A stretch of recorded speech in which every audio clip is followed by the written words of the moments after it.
So మనం previous క్లాస్లో privacy management framework గురించి చెప్పుకున్నాం కదా, అందులో ఒక్కొక్క ప్రిన్సిపల్ గురించి ఇప్పుడు డిస్కస్ చేద్దాం. So the first one is management.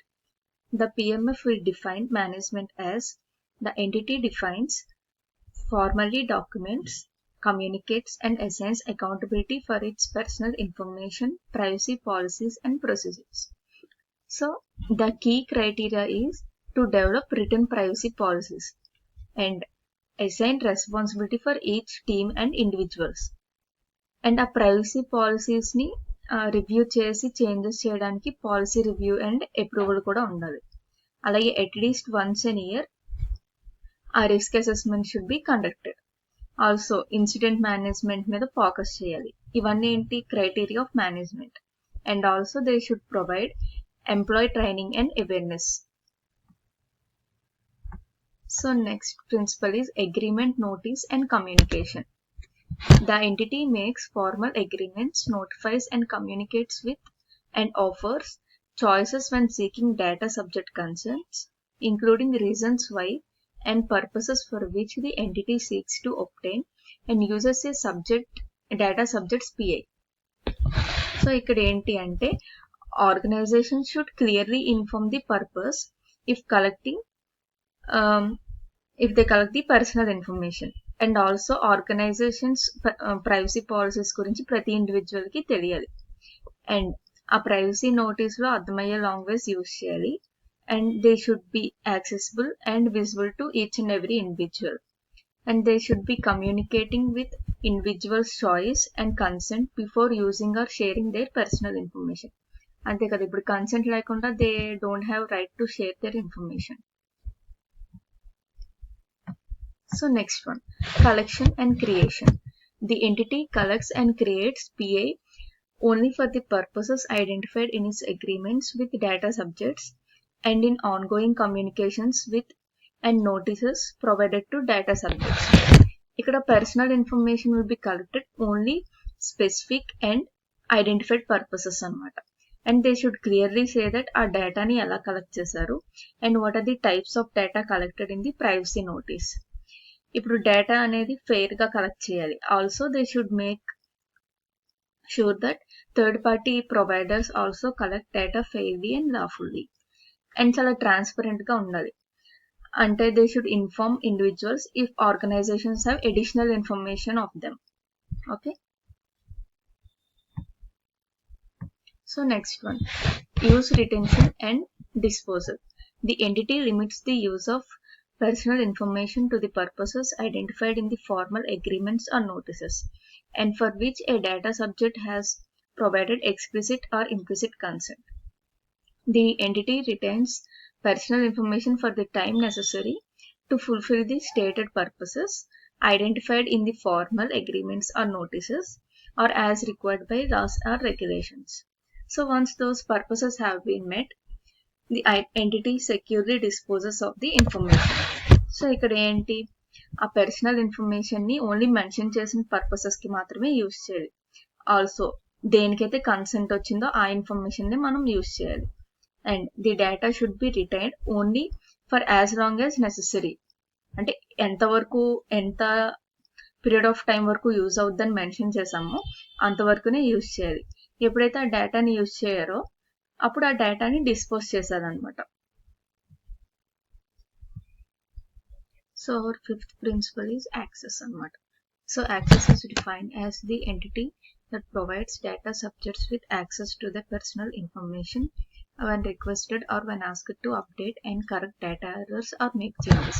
So the criteria includes informing individuals about their right to review, update and correct their personal information, and they should also authenticate individuals identity before granting access, and they should provide access to information in timely and understandable format, and the access అనేది reasonable cost or ఫ్రీగా ఇవ్వాలి.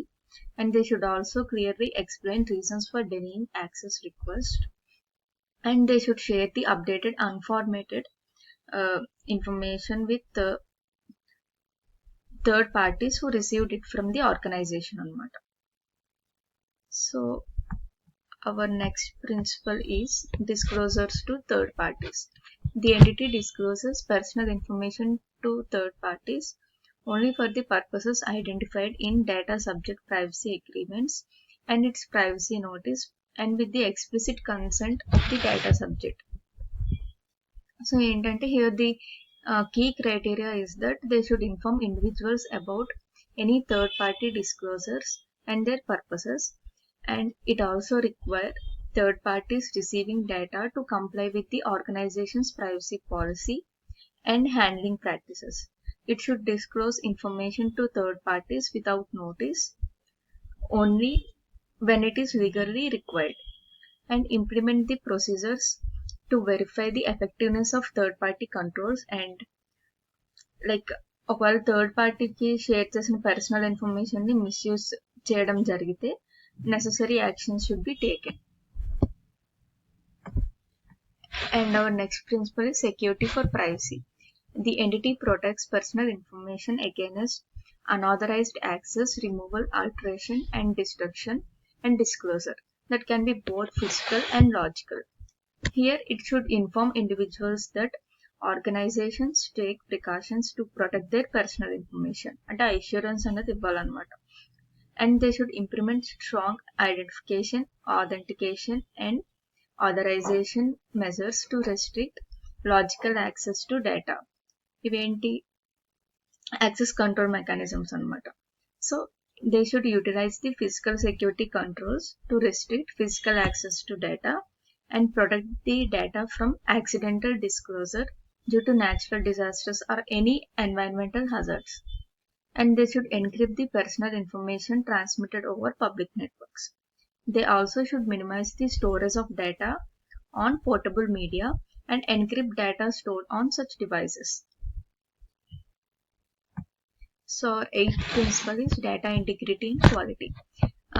The entity maintains accurate and complete and relevant personal information for the purposes identified in the notice and protects the representational integrity of the PI in its ongoing interactions with the data subjects. So identi the criteria associated with this data integrity and quality are they should include data quality practices in organizations' privacy policies, and they should inform individuals that they bear the responsibility for providing the organization with accurate and complete personal information and informing the organization if corrections are required.